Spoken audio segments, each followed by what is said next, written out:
Welcome to my YouTube channel pre exam training. आप जिस उम्मीद से वीडियो पर क्लिक किए हो उस पर मैं पूरा खरा उतरने की कोशिश करूंगा, पर वीडियो आप पूरा देखना। अगर अच्छा लगे तो लाइक कर देना, वरना डिसलाइक ही कर देना। चैनल को अभी तक सब्सक्राइब नहीं किए हो तो जरूर कर लेना। आइए शुरू करते हैं बौद्ध धर्म और महात्मा बुद्ध की कहानी, जहाँ से हर एग्जाम में प्रश्न बनता ही है। इसे मिस मत कीजिएगा, पूरा वीडियो ध्यान से देखिए दोस्तों, हर लाइन में प्रश्न छिपा हुआ है। महात्मा बुद्ध का जन्म जो है 563 ईसा पूर्व में नेपाल की तराई स्थित कपिलवस्तु, नाम सुने होंगे आप, कपिलवस्तु के निकट लुम्बिनी ग्राम के आम्रकुंज में हुआ था।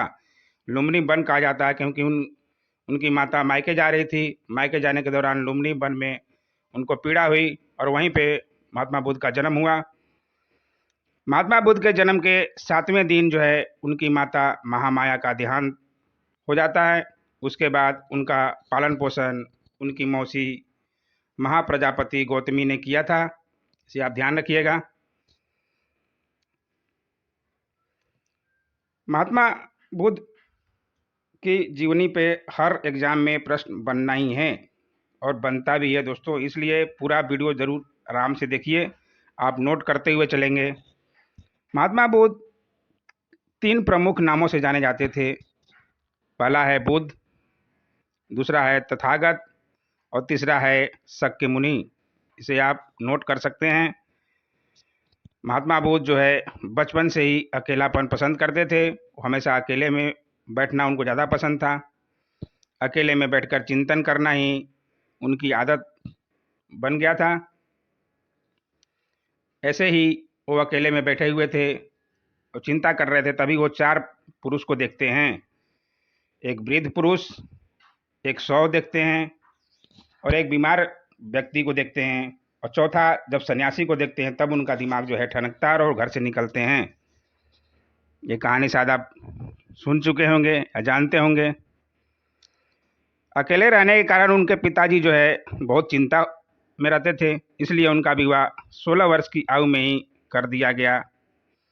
बाद में उनका एक पुत्र होता है जिनका नाम राहुल रखा गया।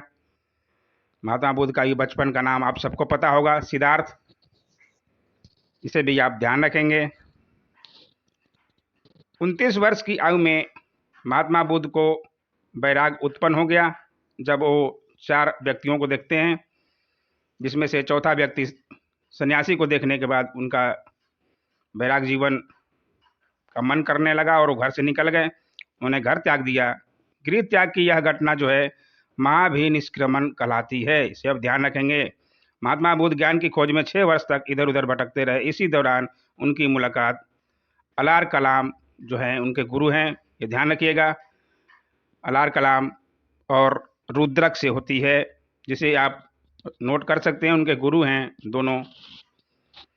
दोनों गुरुओं के साथ बहुत दिनों तक तपस्या करने के बाद उनको 35 वर्ष की आयु में गौतम ने गया जो है, नाम सुने होंगे आप, बिहार में उरुबेला नामक स्थान पर, नाम ध्यान रखिएगा, इससे भी प्रश्न बनता है। एक पीपल वृक्ष के नीचे समाधि लगाएं। समाधि लगाने के 49वें दिन, आप ध्यान रखिएगा, गौतम को यहीं बोधि ज्ञान प्राप्त हुई। बोधि यानी कि ज्ञान प्राप्त हुई, इसलिए वह स्थान गया को जो है बोध गया के नाम से जाना जाने लगा और पीपल का वृक्ष को बोधि वृक्ष कहा गया तथा वे गौतम बुद्ध यहीं पे कहलाए।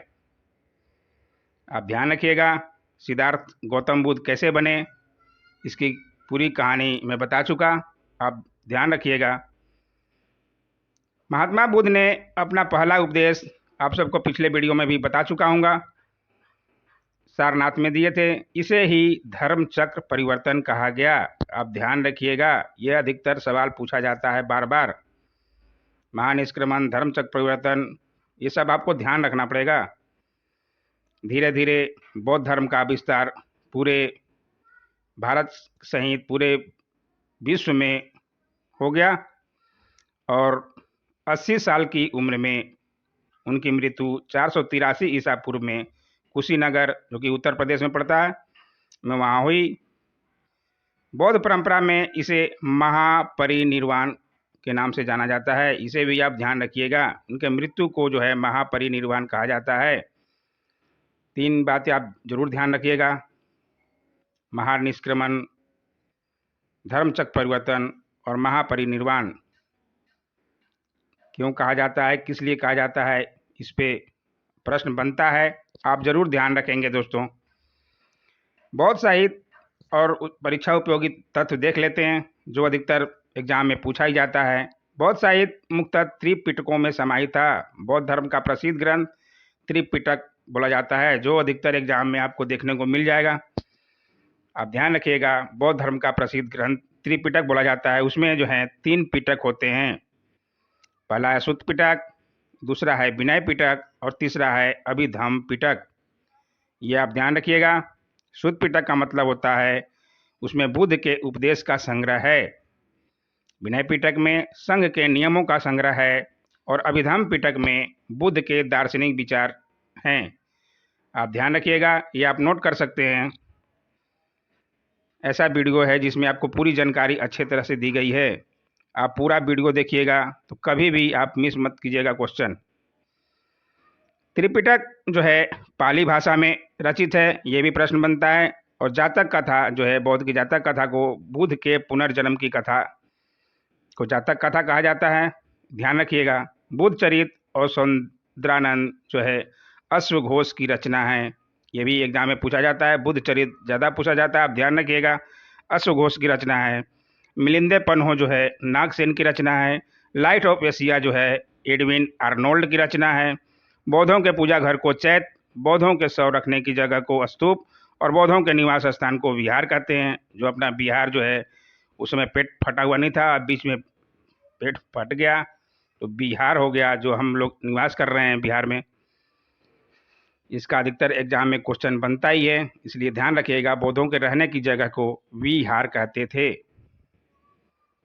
अब जो है बौद्ध संगीति, ये भी बहुत बहुत महत्वपूर्ण है। बौद्ध संगीति आप लोग जरूर चारों नोट कर दीजिए।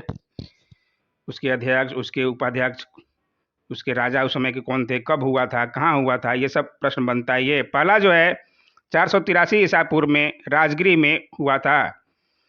उस समय राजा थे अजातशत्रु और अध्यक्ष थे महाकश्यप, ये आप नोट कर सकते हैं। दूसरा जो है 383 ईसा पूर्व में वैशाली में हुआ था। उस समय राजा कलाशोक और अध्यक्ष सुबुकामी थे। तीसरा 251 ईसा पूर्व में पाटलिपुत्र में राजा अशोक थे और अध्यक्ष थे मोगलीपुत्र, आप नोट करते हुए चलें दोस्तों। चौथा जो है 102 ईस्वी में कुंडलबन कश्मीर में, उसमें राजा जो थे कनिष्क और अध्यक्ष वसुमित्र तथा उपाध्यक्ष अश्वघोष थे। अब ध्यान रखिएगा। Please like, share, comment and subscribe my channel. Thanks for watching my YouTube channel. Thank you.